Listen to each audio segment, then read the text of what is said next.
for everyone. Very welcome to this presentation of our fourth quarter and the full year. How do you start to present this quarter? I would say it's an amazing quarter. We had strong expectations, and I would say that we were overachieving our internal objectives. So with this quarter and this full year, we taken a new step into the future. We have been during this the last quarter. We have had our Capital Market Day, where we tried to give you some kind of picture of where we are heading, and I think that we are on a very good position to achieve those objectives, and hopefully we can also do that a bit earlier than we have guided for. But we will get back to that later on in the coming quarterly calls. So if we look at the numbers, sales of the quarter 814 million, a very strong new record. I think that's more than 100 million higher than what we have ever done before. 75% growth is also a number that is, for me, it's just amazing to have an industrial company that can achieve more than doubling the sales is fantastic. But what I'm also even more pleased with is that we managed to keep the margin, that we have the fall through effect that we are expecting, and that we managed to keep or to increase the profit 125% in the quarter. That's also remarkable. For those of you that have been following us for a while, we can also see that this quarter is actually stronger than the full year 2018. That is 3 years ago, and we are now reaching that level with just one single quarter. I think that's remarkable, and I'm very pleased to see that we can deliver these strong numbers. If you look at the full year, 41% growth, 30% organic. I think that's also remarkable. We are now well ahead of the trend we were on before 2020, where we only saw 6% growth. So we have more than closed the gap, and we are now ahead of the trend we had before. I will come back to that later, but we're now on an annual growth rate for the last 3 years of 19% organic growth. Also fantastic numbers. Operating profit up 68%, also from the last record year, that was 2020. We're now reaching an operating profit margin at 9.5% for the full year and 10.6% for the quarter. In the 10.6%, we have about 5 million in a one-off, a positive one. It's some kind of a pension payback from the company that are handling our pensions. Most Swedish companies have benefited from that in this quarter. Looking at the cash flow side, sometimes I get the question, why don't we manage to get better cash flow out of these fantastic numbers?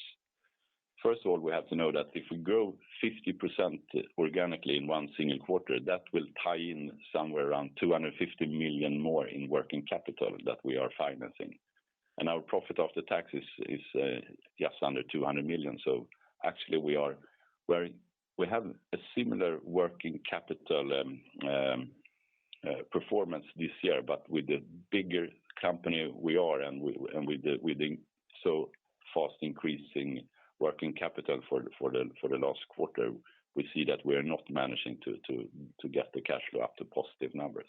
We're not concerned over this. We have a very strong financial position. Our equity rate is still just shy of 40%, and our liquidity position is similar to where we were last year.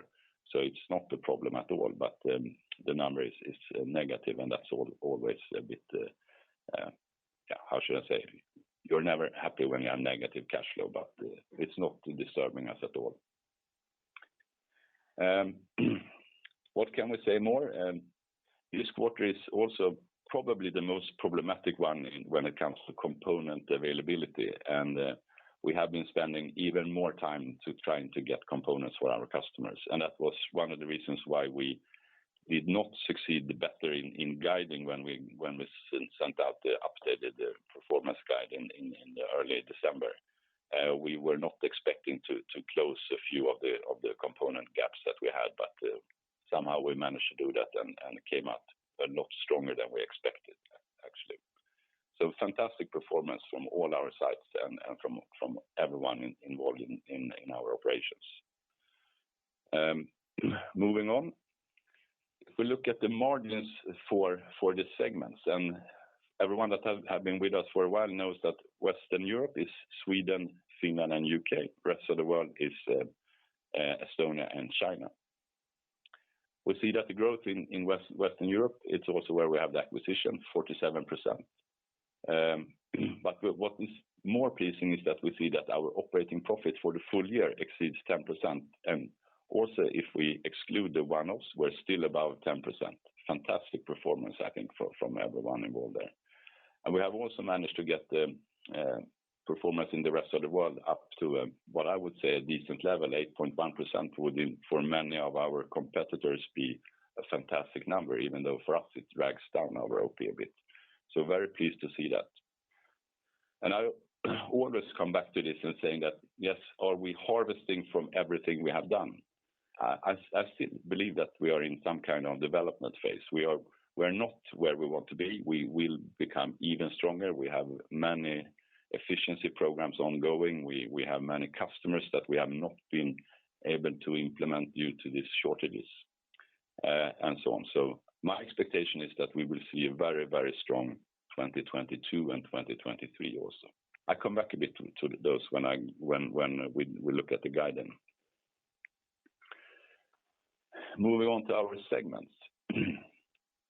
I think this is a fantastic picture. If you look at this, our industrial segment, a lot of very nice, all traditional European companies in this bucket, and we grow that bucket with 25% or 26%. Communication, another area where we have been struggling for a few years with installations on the field. Now we see that the growth is there. We see that this segment is recovering in a remarkable strong way. Medtech is the area where I have been stating the last 2 quarters that we will come back with strong growth numbers. We are at 14% in Medtech, and I would say that is not satisfying. We had big delays of components to our largest Medtech company in the fourth quarter, and we will start to see good growth numbers in this segment as well. I will continue to repeat that until it happens. Oh, yes, kidding. It will happen in the short time frame. But most pleasing is to see that the Greentech area is continuing to go in this fantastic way. We're 153% up for the full year, and we are at 182% up in the fourth quarter. But looking at the number, it was our smallest segment last year, and now it's bigger than the two Medtech and communication, and those are still growing. So that's fantastic to see, and that also tells me that our hard work to be attractive and addressing those customers in this segment has been worthwhile, and we see the payoff is very strong. So I think this is really, really pleasing to see. My expectations is that Greentech will continue to grow faster than any other segment going forward. I don't expect us to be at 153% next year, but my guess would be 50 to 75 or percent plus in this segment. Still fantastic numbers if that happens. And we should also say that we will talk about order backlog later on. Today we have roughly 80% of our forecast for the full year placed on orders from our customers. So we have a very good visibility of what we will deliver this year. And the order book also continues into 2023, and we can also see that our customers are expecting to grow also in 2023 based on those orders. So we are seeing very, very positive numbers in all these segments, and especially in the Greentech segment. We will come back to that on the coming calls just to give you a flavor of how this is developing. But my expectations is that the Greentech will continue to grow faster, but I expect all our segments to grow at least 10% or more for the full year in 2022, and even stronger in the first quarter. I will also come back in this presentation to show you a bit of how our speed through the water has evolved during the year. It will give you a good understanding of where we will start 2022. Some highlights. We are talking about quality and delivery performance. We still see that we are delivering this high in with better performance than our competition. It's a bit challenging today, of course, with delivery performance when we have component shortages that are popping up quite late in the process. We have this year learned a new word that I hope I will never have to use again, and that is called decommits. That means that suppliers are just sending us a new message at the same day they are supposed to deliver components and saying that this component is now 6 months delayed. So decommits is a real problem in the industry at the moment, and everyone working in the electronic industry have been forced to understand the meaning of this word. So hopefully this word will be discontinued during 2022. That would be a real improvement for the market. But this is a challenging part for delivery performance. Still, we are delivering way above 80% on first confirmed delivery performance. Last year we were at 96. This year we are somewhere around 88, 89 for the full year, and it's still decent, but we are not pleased with these numbers. We also see that the market is recovering in all our home markets. Sweden is going fantastic. UK is performing better than expected. Finland is doing very, very well if we include the sales coming from Estonia, and China is performing extraordinarily well. I think we're up 50 to 60% in sales in China. That's fantastic. Our order intake, our backlog is up 70% year over year, excluding iPRO. And if I look at the full order backlog, it's up 110%.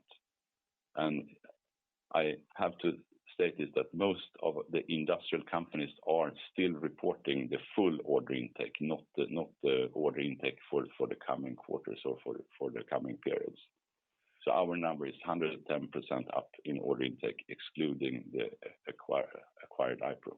I think this is fantastic, but it has also we're getting orders further away in the future, and that is why the order backlog is going up. iPRO, it deserves a separate bullet. We're up 40% in organic growth this year. It's also strengthening our position in the green tech segment. But also excluding iPRO, the green tech segment is growing in this range 50 to 75%, as I have been mentioning that I expect it to grow in the future. So I think that is the speed where these customers are growing organically, individually at the moment. So we will follow our customers' growth in this segment. We're still investing a lot, 67 million for 2021. It was the same level in 2020. And the reason why we do this quite high level of investment is that we need to have more capacity. We need to continue our road to automation. That is the reason why we can still reduce our operating costs all the time. And we will continue with this. I expect that our investment pace will be even stronger in 2022. And that is in line with our growth. We have implemented new SMT lines in Torsby, Norrtälje, and China for the year. And our capacity expansion in Torsby is now finalized. We took the premises in November 1st. And it's an extension of 50% floor space, but I would say that we will be able to double the sales through the sites with this expansion. And with the order backlog that we see, this expansion was really needed. We will utilize more than half of this expansion already in the coming 12 to 18 months, as I see it. Moving on, some other highlights. We have talked about the component market, but I would say what is happening here? How long will this continue? If you read this Semiconductor Association, they have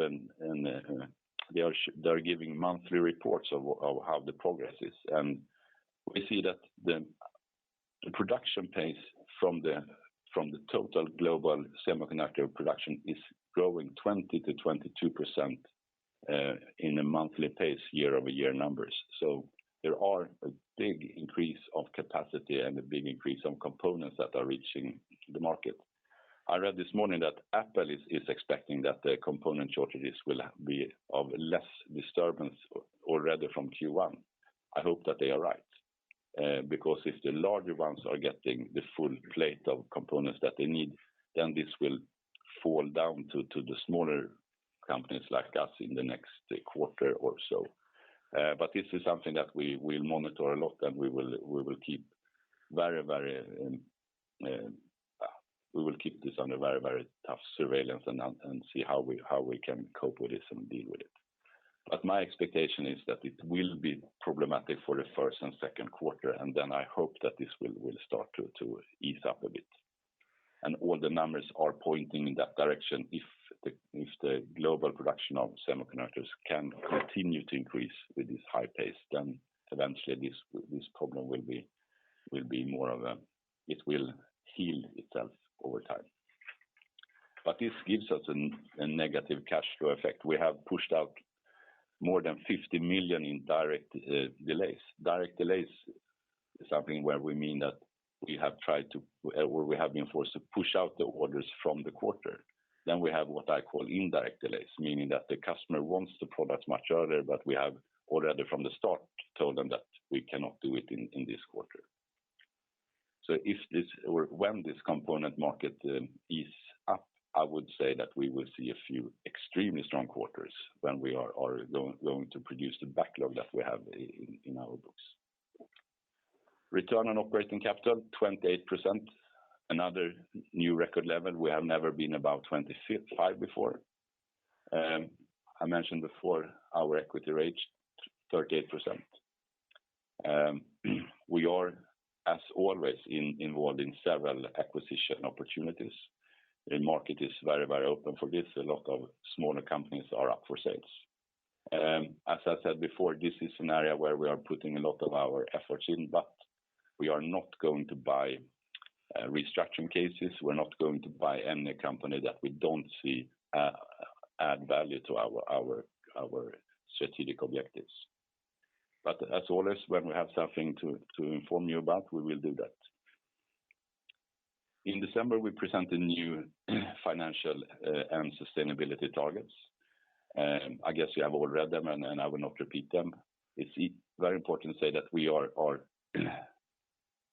our objective is to reach the 5 billion and 10% in margin at latest in 2025.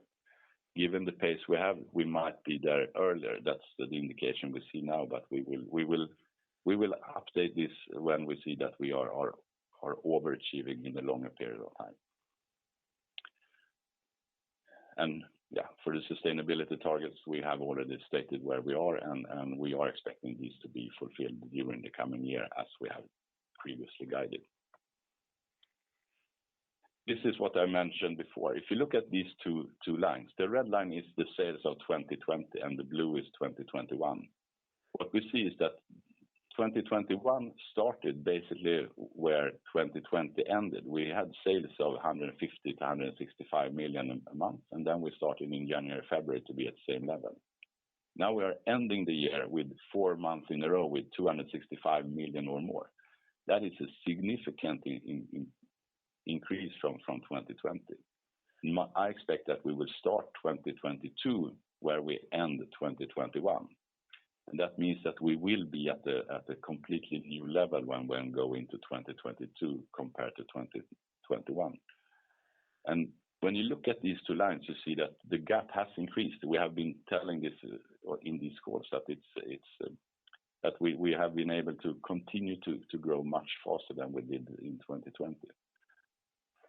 And as I said before, we will not be able to continue this trend. 6% Q1, 28% Q2, 58% in Q3, and 75% in Q4. It would be easy to say that we should be at 100 in Q1, but somewhere this extraordinary growth will flatten out a bit. And I will come back on the next slide with where I expect us to be.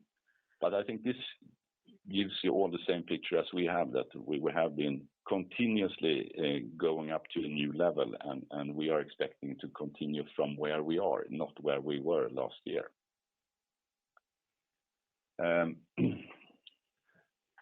Moving on. Coming back to our guidance or our outlook. We are expecting 2022 to be very strong. If I look at the order book, it would be easy to say that we should be at 30+% growth, which would be somewhere where our customers expect us to be. We are not. When we look at the order book, we're also trying to give some kind of balance between our expectations of components availability and also given where our customers wants to be. Our guidance is that we will have an organic growth that will be at least in line with our long-term objectives, meaning 15%-20%, and we will be significantly stronger in the first quarter, where we are expecting growth to be around 50% or more. We are a bit concerned of the wide spreading of the COVID. We have a sick leave that are also on a record level, but in negative terms.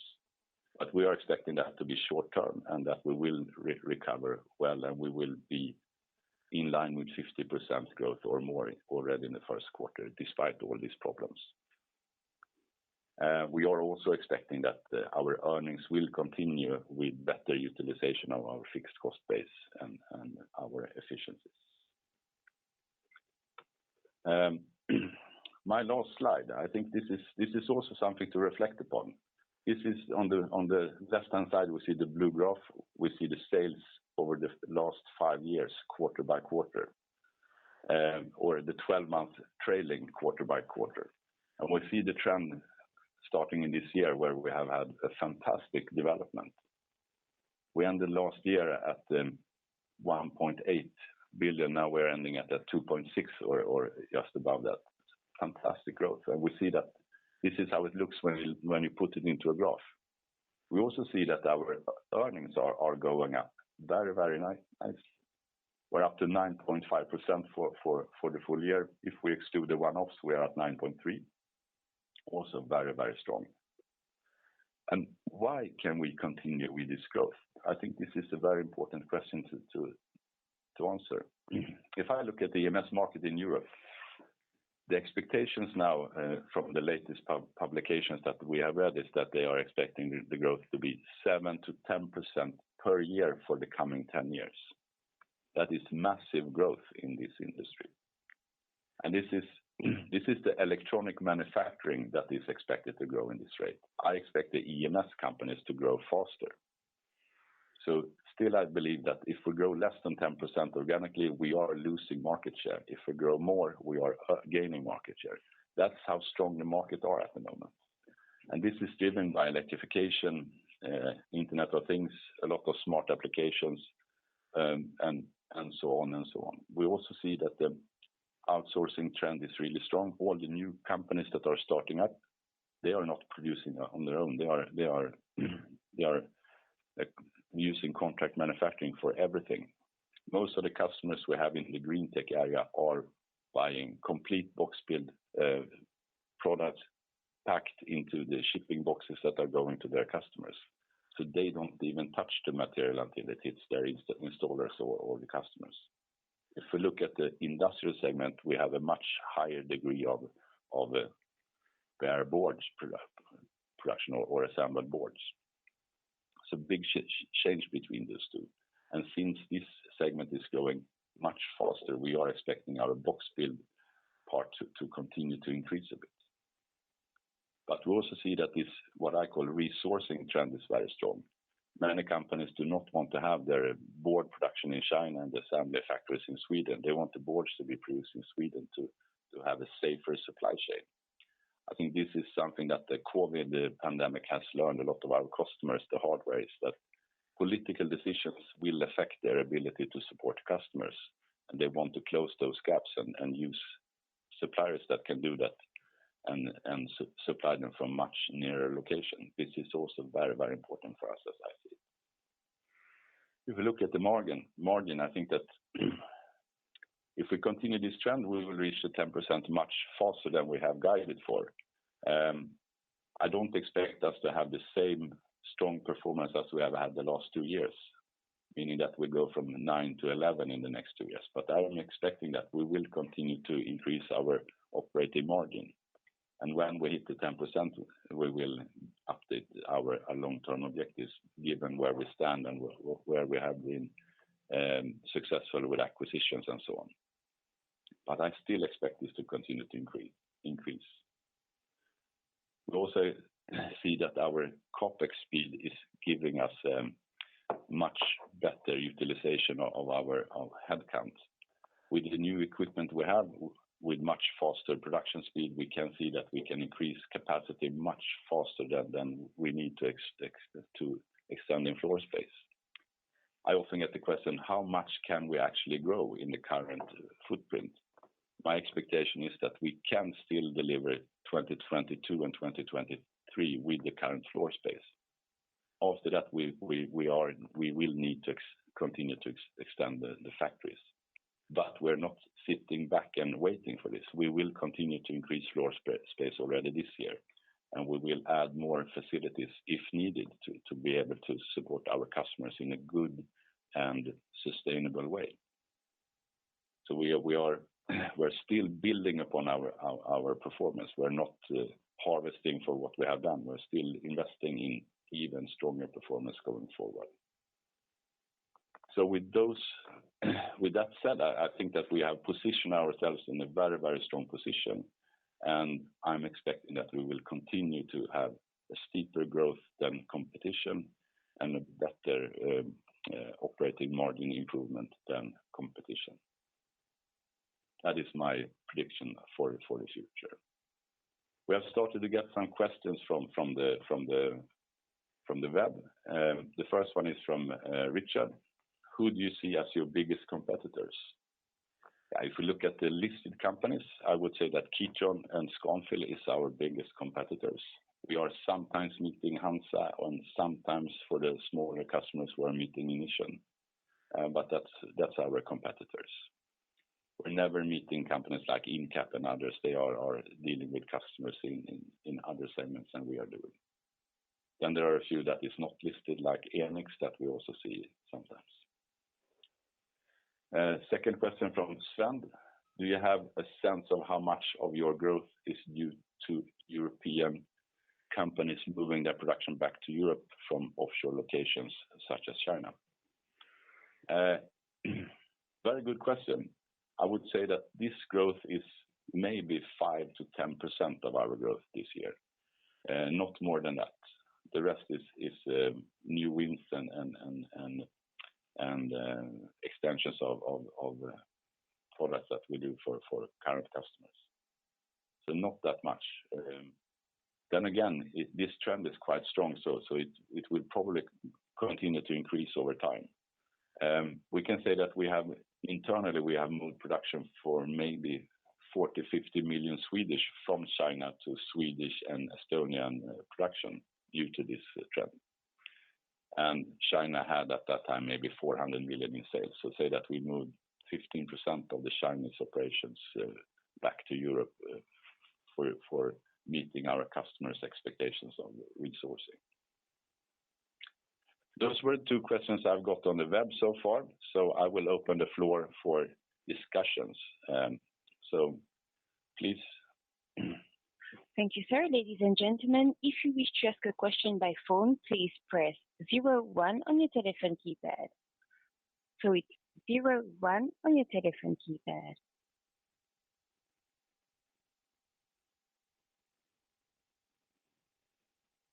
We have no question at the moment. So ladies and gentlemen, let me remind you that if you wish to ask one, you may press 01 on your telephone keypad.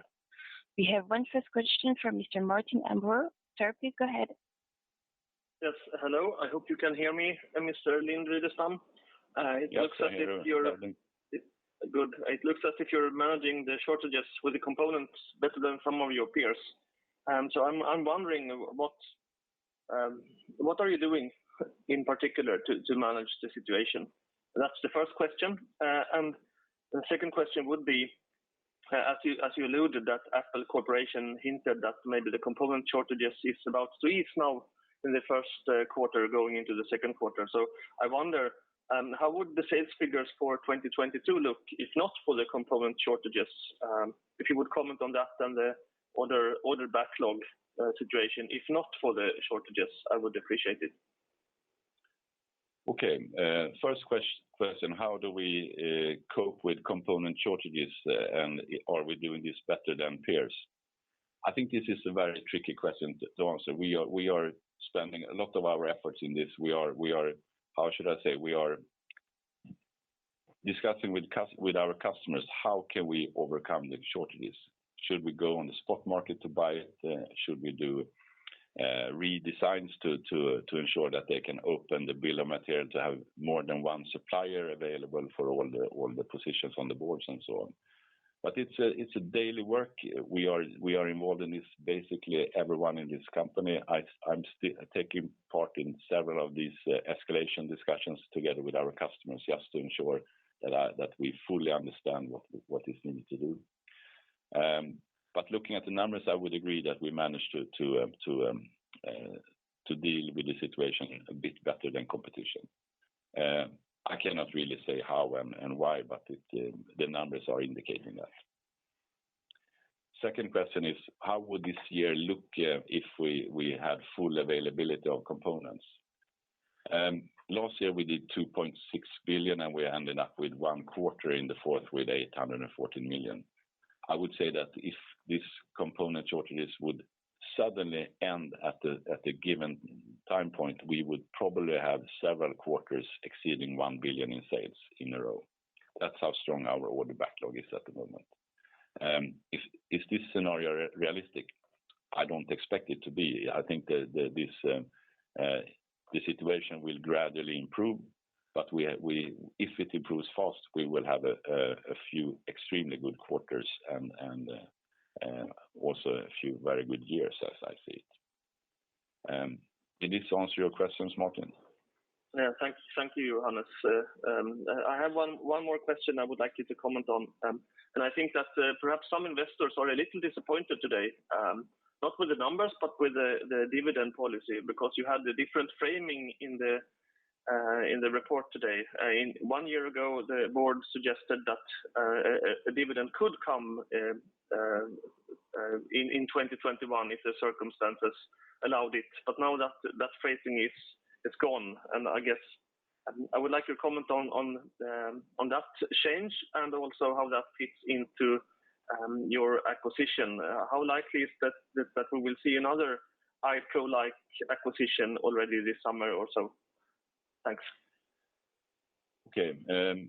I think that last year we ended it with a very, very strict COVID restrictions, and once again I would say at that time we were looking into a market that were really unpredictable, and we could not really see how this was evolving.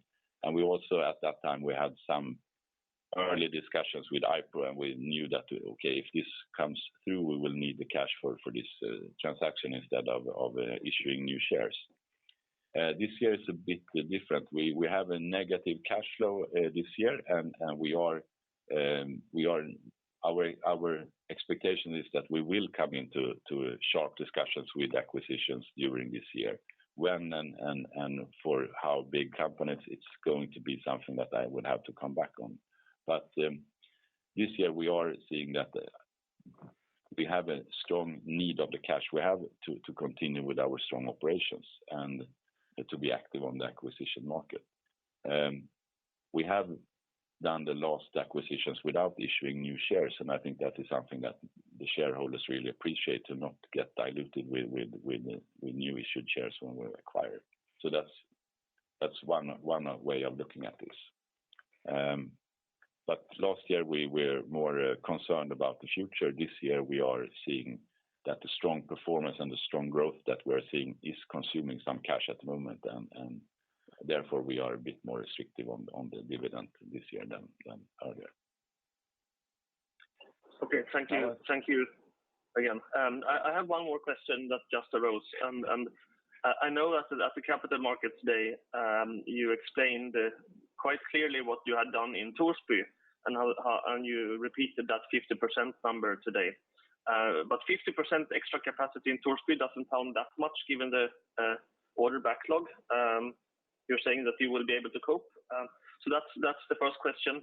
How is that really enough? And the sub question to that one is that I would like you to explain a little what you have done, for instance, in Torsby and Norrtälje, and how that fits into the capacity expansion. Thank you. Okay. Looking at capacity is a wide word. What we mean, we have three ways of looking at capacity. The first is capacity when it comes to floor space. That is a physical capacity restriction. What we have done the last couple of years is that we have invested in floor space reducing activities, meaning that we utilize the floor space much better today. And I would say that we can still continue to grow within our existing floor space with another 50% for the full group after the expansion of Torsby. Torsby was a bit, we really needed more floor space because we have gained a few box build customers that are consuming more floor space than in the past. Today we are discussing to extend the Norrtälje facility. We are ongoing with the floor space increase in our Estonian operations, and we are doing several of these activities. We just took on one more building in Hadenham for the hyper growth. So we are doing a lot of activities to extend the floor space as well. The second capacity thing that we're talking about, that's a machine capacity that we have. And here we are continuing to invest to ensure that we are prepared for the volumes to come. So we don't want to be in the situation where we are under invested, so we have to delay the customer's demand. So we see that today we have capacity to cope with the sales, even if the component shortages are closed. So if that happens, we will be ready to deliver very, very strong and high numbers. And that's our promise to our customers. And then we have the third way of looking at capacity, and that is people. If we look at how we have grown over the last couple of years, we have, with this doubling in 3 years when it comes to sales, we have increased our headcount with roughly 30%, including the acquisitions we have done. So we are much better in utilizing our headcount, and therefore we're not that concerned that the shortages on the labor market will have that high effect on us. Of course, we are also struggling to get a few of the expert positions filled, but in general terms, we're not seeing a problem to recruit people. Also, with companies like NOTE that are performing better and better, we are seeing better traction from people that are interested to start to work for NOTE. So this is a bit of we get help from the performance to get that makes our recruitment life a bit easier. But I would say that all these three capacity parts are well in balance within NOTE today. So that's how we see it. Very illuminating. Thank you. Thank you. Sorry. Yeah, go ahead. No, please go ahead. I have two more questions that have came in from Thomas on the web.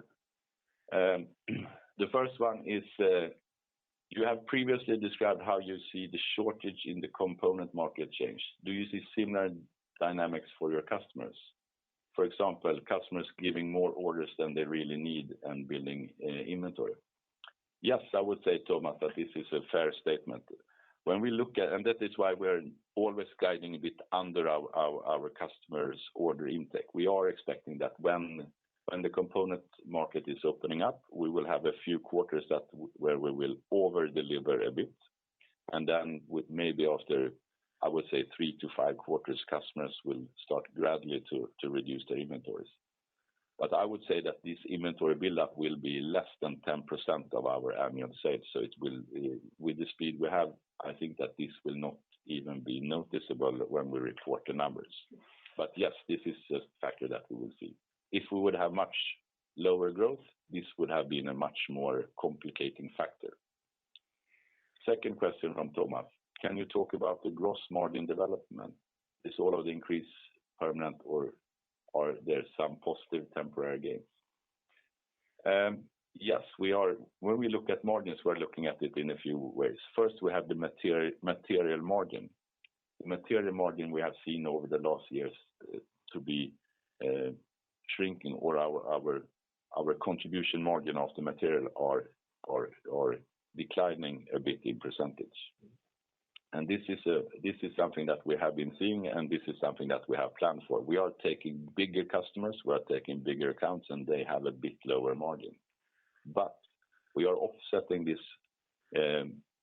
roughly with twice the speed, so with our cost reductions in relation to our sales.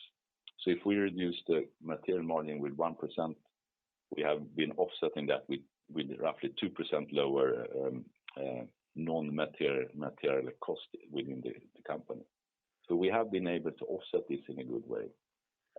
We are seeing that this year is not a fantastic year as I see it. We have been forced to do a lot of overtime shifts. We have been running weekend shifts. We have been utilizing more buyers than normally, just to cope with the component shortages.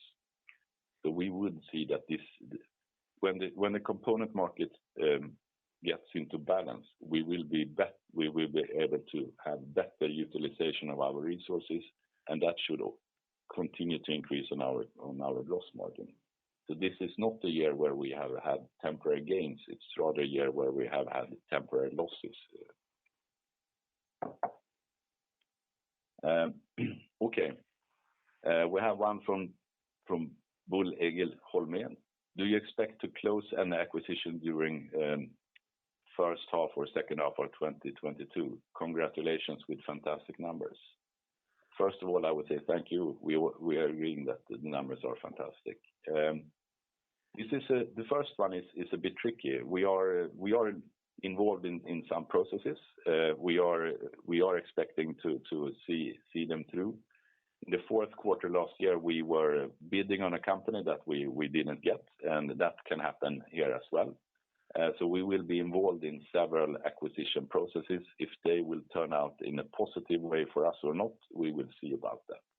But our expectations is that we will be active on the acquisition market, and we will see how that will pay off during the year. That was the last question I have on the web. Is there any more questions from the phone calls? We have no questions on the phone, sir. Okay. Then I would say thank you for listening. I hope you had an enjoyable 45 minutes, and we are expecting to continue with this good performance, and we are looking forward to a very good start of 2022, despite all these problems that we are seeing with the pandemic increase and so on. But we are optimistic, and we are expecting to continue to deliver good numbers. That's at least what we see when we look into our order books and in our planning systems. So with that said, I will close this call. Thank you very much.